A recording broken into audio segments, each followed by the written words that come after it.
आज मनाइँदैछ। ज्ञानयोग, कर्मयोग र भक्तियोगका प्रणेता भगवान श्रीकृष्णको जन्म द्वापर युगमा भाद्र कृष्ण अष्टमीको मध्यरातमा भएकाले आजको दिनलाई श्रीकृष्ण जन्माष्टमी र रातलाई मोहरात्रि भनिन्छ। यस दिन देशभरिका कृष्ण मन्दिरमा भगवान श्रीकृष्णको पूजा आराधना, प्रवचन, भजन कीर्तन गर्नुका साथै विशेष गरी महिला पुरुष व्रत बसी रातभर जागराम बस्ने प्रचलन पनि रहेको छ। अन्याय, अत्याचार र राक्षसी प्रवृत्तिबाट सम्पूर्ण मानवको रक्षा गर्न भगवान विष्णुको 8औं अवतारका रूपमा जन्मनुभएका श्रीकृष्णले आजीवन सत्यको पक्षमा रही सत्कर्मका लागि मानव समुदायलाई प्रेरित गर्नुभएको थियो। कुरुक्षेत्रमा कौरवसँगको लडाईँमा संलग्न पाण्डव मध्येका अर्जुनलाई उपदेश दिने क्रममा स्वयं श्रीकृष्णका मुखारविन्दबाट व्यक्त श्रीमद् भागवत गीता पवित्र ग्रन्थ मानिन्छ। छोटकरीमा गीता नामले समेत चिनिने यो ग्रन्थ विश्वमै सबैभन्दा बढी भाषामा अनुवाद भएको विश्वास गरिन्छ। बाल्यकालदेखि नै आफ्ना विचित्र लीला देखाउनुभएका श्रीकृष्णले पुतना, कंस, जरासन्ध, शिशुपाल जस्ता दानवी प्रवृत्तिको संहार गर्नुभएको पौराणिक ग्रन्थमा उल्लेख छ। यस अवसरमा आज पाटनको मंगलबजार स्थित प्रसिद्ध कृष्ण मन्दिरमा ठूलो मेला लाग्ने गर्छ।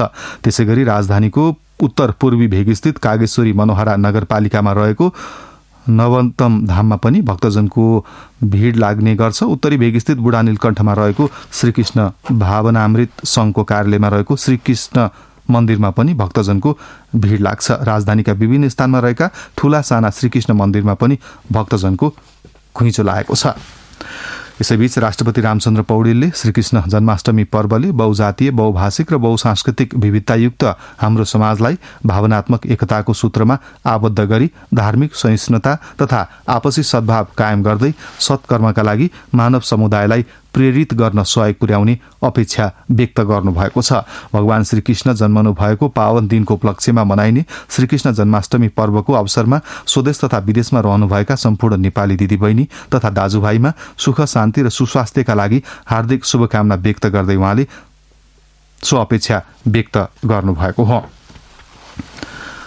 प्रतिनिधि सभा, राज्य व्यवस्था तथा सुशासन समितिका सदस्यहरूले भ्रष्टाचार नियन्त्रण र सुशासन प्रवर्धनमा समितिले गम्भीर रूपमा काम गर्नुपर्नेमा जोड़ दिनुभएको छ। समितिको हिजो सिंहदरबारमा बसेको बैठकमा सांसदहरूले पछिल्लो समय बाहिर आएका भ्रष्टाचारका काण्डहरू, निर्वाचन प्रणालीमा सुधार, निजामती कर्मचारी प्रशासनमा देखिएका समस्या समाधान लगायतका विषयमा सरकारसँग छलफल गरी छिटो समस्या समाधान गर्न काम गर्नुपर्नेमा जोड़ दिनुभएको छ। उपप्रधान एवं गृहमन्त्री नारायण काजी श्रेष्ठले बाढीका कारण क्षति पुगेको मुस्ताङको कागबेनी बस्ती पुनर्निर्माणको कामलाई सरकारले प्राथमिकता दिने बताउनु भएको छ। गत साउन 28 गते काग खोलाको बाढीले प्रभावित बनेको बारागुङ मुक्ति क्षेत्र गाउँपालिका 4 कागबेनी बस्तीको हिजो स्थलगत निरीक्षण गर्नुहुँदै उहाँले ऐतिहासिक पर्यटकीय तीर्थस्थल कागबेनीको बस्ती पुनर्निर्माणको कामलाई सरकारले महत्त्वका साथ अघि बढाउने बताउनुभयो। प्रतिनिधि सभा सार्वजनिक लेखा समितिको बैठकमा समितिले तत्काल कार्य सम्पादन गर्नुपर्ने विषय र बेरुजु सम्परीक्षण सम्बन्धमा छलफल भएको छ। समितिको हिजो सिंहदरबारमा बसेको बैठकमा समितिका पूर्व सभापति र पूर्व सचिवहरूलाई आमन्त्रण गरी विगतमा भएका कार्य सम्पादनका विषयमा जानकारी लिएको छ। शिक्षा, विज्ञान तथा प्रविधि मन्त्री अशोक कुमार राईले प्रधानमन्त्री पुष्पकमल दाहाल प्रचण्डको विदेश भ्रमण अगाडि विद्यालय शिक्षा सम्बन्धी विधेयक संघीय संसदमा टेबुल हुने बताउनु भएको छ।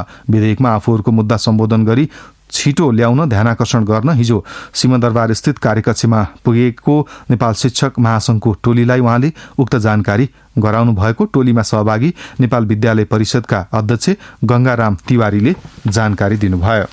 संघीय मामिला तथा सामान्य प्रशासन मन्त्री अनिता देवीले संसदीय समितिले ऐन कानून निर्माणमा संविधानको मर्म र भावना अनुरूप सबै पक्ष र समुदायलाई समेट्न आवश्यक रहेको बताउनु भएको छ। प्रतिनिधि सभा, राज्य व्यवस्था तथा सुशासन समितिको हिजोको बैठकमा उहाँले कानून निर्माणका क्रममा विगतका भोगाई र असल अभ्यासको अनुसरण गर्दै राज्य व्यवस्था सञ्चालनमा सुशासन कायम गर्न एकजुट भएर काम गर्न आवश्यक रहेको बताउनुभयो। राष्ट्रपति रामचन्द्र पौडेलले प्रजापति प्रसाई लाइफ टाइम अचिभमेन्ट अवार्ड 2080 पर्वतारोही एवं पर्यटन व्यवसायी आङ छिरिङ शेर्पालाई प्रदान गर्नुभएको छ। राष्ट्रपति भवन शीतल निवासमा पीपी प्रसाई फाउन्डेशनले हिजो आयोजना गरेको पुरस्कार वितरण तथा सम्मान समारोहमा राष्ट्रपति पौडेलले पर्वतारोही शेर्पालाई प्रजापति प्रसाई लाइफ टाइम अचिभमेन्ट अवार्डबाट सम्मानित गर्नुभयो भने विभिन्न प्रदेशका 6 जना उत्कृष्ट शिक्षकलाई प्रजापति प्रसाई उत्कृष्ट शिक्षक पुरस्कार प्रदान गर्नुभयो। त्यस्तै उत्कृष्ट शिक्षक पुरस्कारबाट पुरस्कृत हुनेहरूमा कोशी प्रदेशबाट फिक्कलका सोमप्रसाद गौतम, बागमती प्रदेशबाट काठमाडौँकी कमला राई, गण्डकी प्रदेशबाट कास्कीकी टुकादेवी आचार्य रहनु भएको छ। त्यस्तै लुम्बिनी प्रदेशबाट पाल्पाका गोपाल प्रसाद बस्याल, कर्णाली प्रदेशबाट डोल्पाका जयबहादुर बस्नेत र सुदूरपश्चिम प्रदेशबाट कैलालीका शिक्षक जित बहादुर चौधरी रहनु भएको छ। ती सबै पुरस्कारको राशि जनै 50,000 रुपियाँ रहेको फाउन्डेशनका सचिव दिलभूषण पाठकले जानकारी दिनुभयो। सोही समारोहमा राष्ट्रपति पौडेलले पीपी प्रसाई फाउन्डेशनले छनौट गरेको मकवानपुरको देवहित आधारभूत विद्यालयलाई 1 लाख रुपियाँ राशिको विद्यालय प्रोत्साहन पुरस्कार 2080 पनि प्रदान गर्नुभयो। नेपाली कांग्रेसका महामन्त्री गगन थापाले सरकारले थालेको भ्रष्टाचार न्यूनीकरणको अभियानमा कांग्रेसको पूर्ण समर्थन रहेको बताउनु भएको छ। नेपाली कांग्रेस बागलुङ क्षेत्र नम्बर 1 ले आयोजना गरेको क्षेत्रीय सम्मेलनलाई सम्बोधन गर्दै उहाँले सरकारले कांग्रेस वा अन्य जुनसुकै पार्टीका नेता तथा कार्यकर्ता भ्रष्टाचारमा मुछिए पनि नजोगाउने बताउनुभयो। कोशी प्रदेशका मुख्यमन्त्री उद्धव थापाले दिएको विश्वासको मत विरुद्ध सर्वोच्च अदालतमा परेको रिट निवेदनको सुनवाई समय अभावका कारण हिजो पनि हेर्दैमा राखिएको छ। न्यायाधीशहरू सपना मल्ल प्रधान, कुमार चुडाल र नहकुल सुवेदीको पूर्ण इजलासमा सुनवाई समय अभावका कारण हेर्दैमा राखिएको हो। न्यायाधीश ईश्वर प्रसाद खतिवड़ाको इजलासले यही भदौ 7 गते मुख्यमन्त्रीले विश्वासको मत लिँदा प्रक्रिया मिलेको नदेखिएको उल्लेख गर्दै दीर्घकालीन निर्णय नगर्न प्रदेश सरकारका नाममा अन्तरिम आदेश जारी गरेको थियो। नेकपा एमाले लुम्बिनी प्रदेशको अध्यक्षमा राधाकृष्ण कणेल निर्वाचित हुनुभएको छ। उहाँ 2 मतले विजयी हुनुभएको हो। उहाँ 2 मत बढीले विजयी हुनुभएको हो। गैराती सम्पन्न मत परिणाम अनुसार कणेलले 479 मत प्राप्त गर्दा उहाँका प्रतिस्पर्धी हरि रिजालले 477 मत प्राप्त गर्नुभएको निर्वाचन समितिका प्रमुख हरिप्रसाद भण्डारीले जानकारी दिनुभयो। मानव बेचबिखन विरुद्धको 17औं राष्ट्रिय दिवस आज विभिन्न जनचेतनामूलक कार्यक्रमको आयोजना गरी मनाइँदैछ। मानव बेचबिखन र ओसार पसार विरुद्ध पैरवी गर्न र मानव बेचबिखन तथा ओसार पसार नियन्त्रण गर्ने उद्देश्यका साथ नेपालमा यो दिवस मनाउन थालिएको हो। बालबालिका बेचबिखन विरुद्धको सार्क महासन्धि 2002 लाई तत्कालीन व्यवस्थापिका संसदबाट अनुमोदन भएको दिनको सम्झनामा नेपालमा 2064 सालदेखि हरेक वर्षको भाद्र 20 गते मानव बेचबिखन विरुद्धको राष्ट्रिय दिवस मनाउन शुरू गरिएको हो। यसैबीच नेकपा एमालेका अध्यक्ष तथा पूर्व प्रधानमन्त्री केपी शर्मा ओलीले यौन शोषण, बाध्यात्मक श्रम, दासता, जोखिमपूर्ण कार्यको नियन्त्रणका लागि राज्यको स्तरबाट नीतिगत कानून र संरचनागत आधार तयार गर्न र सामाजिक स्तरबाट सचेतनागत अभियान सञ्चालन गर्न आग्रह गर्नुभएको छ। मानव बेचबिखन विरुद्धको 17औं राष्ट्रिय दिवसका अवसरमा शुभकामना व्यक्त गर्नुहुँदै अध्यक्ष ओलीले मनोरञ्जन, वैदेशिक रोजगारी, घरेलु काम, मानव अंग प्रत्यारोपण लगायत विभिन्न कार्यका लागि मानव खास गरी महिला तथा बालबालिकाको बेचबिखन हुने गरेको उल्लेख गर्नुभएको छ। त्यस्ता कार्यमा संलग्नलाई कानूनको दायरामा ल्याएर दण्डित गर्न र पीडित प्रभावितको उद्धार, स्वदेश फिर्ती, पुनर्स्थापना, पुनर्मिलन र राहत र क्षतिपूर्ति प्रदान गर्ने काम प्रभावकारी बनाउनु पर्नेमा पनि उहाँले जोड़ दिनुभएको छ। अख्तियार दुरूपयोग अनुसन्धान आयोगले सप्तरीको विष्णुपुर गाउँपालिकामा कार्यरत लेखापाल टेक नारायण यादव विरुद्ध हिजो विशेष अदालतमा मुद्दा दायर गरेको छ। सोलर जडान लगायतका योजनाको भुक्तानी बापत सेवाग्राहीसँग 2 लाख रुपियाँ बराबरको घुस लिँदै गरेको अवस्थामा आयोगको बर्दिवासबाट खटिएको टोलीले गत साउन 31 गते उनलाई पक्राउ गरेको थियो। बाँकेको खजुरामा सञ्चालित सुशील कोइराला प्रखर क्यान्सर अस्पतालमा रक्त सञ्चार केन्द्र स्थापना गरिएको छ। नेपाल रेड क्रस सोसाइटी र खजुरा गाउँपालिकाको सहकार्यमा स्थापित रक्त सञ्चार केन्द्रको हिजो नेपाली कांग्रेसका सहमहामन्त्री एवं सांसद किशोर सिंह राठौरले उद्घाटन गर्नुभयो। नेपाल सरकारको मातहतमा रहेको खजुरा क्यान्सर अस्पताल सञ्चालनमा आएको 6 वर्ष बितिसक्दा पनि स्थायी कर्मचारी नपाउँदा जनशक्ति अभाव हुनुका साथै सेवा प्रभावमा भने समस्या देखिएको छ। नेपालगञ्जबाट संवाददाता नवीन गिरीको यो रिपोर्ट।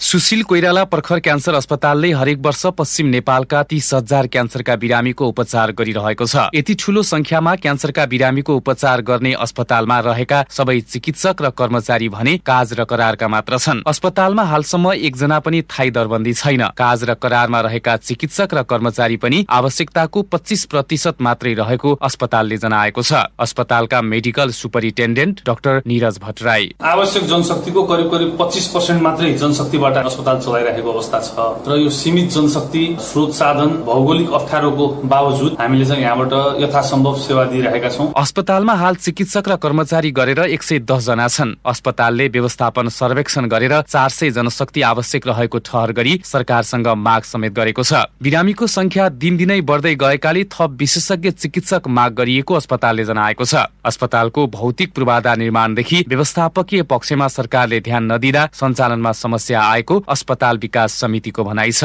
अध्यक्ष टेकेन्द्र मल्ल, अहिलेसम्म ओएनएम स्वीकृत भएको छैन। एउटा अर्गनाइजेसनको स्ट्रक्चर हामीसँग छैन भने त्यो अर्गनाइजेसनलाई अगाडि बढाउन सकिँदैन। अस्पताल विकास समितिले अस्थायी दरबन्दी लिएर राज्यसँग माग गरेर रिक्रुटमेन्ट गरेर हामीले जनशक्ति राखेर अस्पताललाई चलाइरहेका छौं। पश्चिम नेपालमा लुम्बिनी, कर्णाली र सुदूरपश्चिम प्रदेशका 40 जिल्लाका क्यान्सर रोगका बिरामीको उपचार गर्दै आएको एकमात्र सुशील कोइराला प्रखर क्यान्सर अस्पतालमा आउने बिरामी र बिरामीका आफन्तहरूले अस्पतालले राम्रो उपचार सेवा दिइरहेको भए पनि व्यवस्थापकीय पक्ष कमजोर देखिएको गुनासो गर्ने गरेका छन्। बर्दियाबाट बिरामी ल्याएर उपचारका लागि आउनुभएका सुमन शर्मा, अस्पतालको अवस्था त्यति साह्रो फुल फेसिलिटी भनेर त्यति साह्रो पनि छैन। नर्सहरू र डाक्टरहरूमा संयमता जुन छ बिरामी लिएर आउँदाखेरि मैले देखेको कुरा चाहिँ राम्रै छ। यसअघि पश्चिम नेपालका बिरामीलाई क्यान्सर उपचारका लागि चितवन, काठमाडौँ वा भारतका विभिन्न शहरमा जानुपर्ने बाध्यता रहेकोमा अब भने बाध्यता हटेको छ। पश्चिम नेपालमा क्यान्सरको प्रभावकारी र गुणस्तरीय उपचार सेवाका लागि अस्पताललाई थप सुविधा सम्पन्न बनाउँदै थायी र पर्याप्त जनशक्ति व्यवस्थापनमा ध्यान दिन जरुरी देखिन्छ।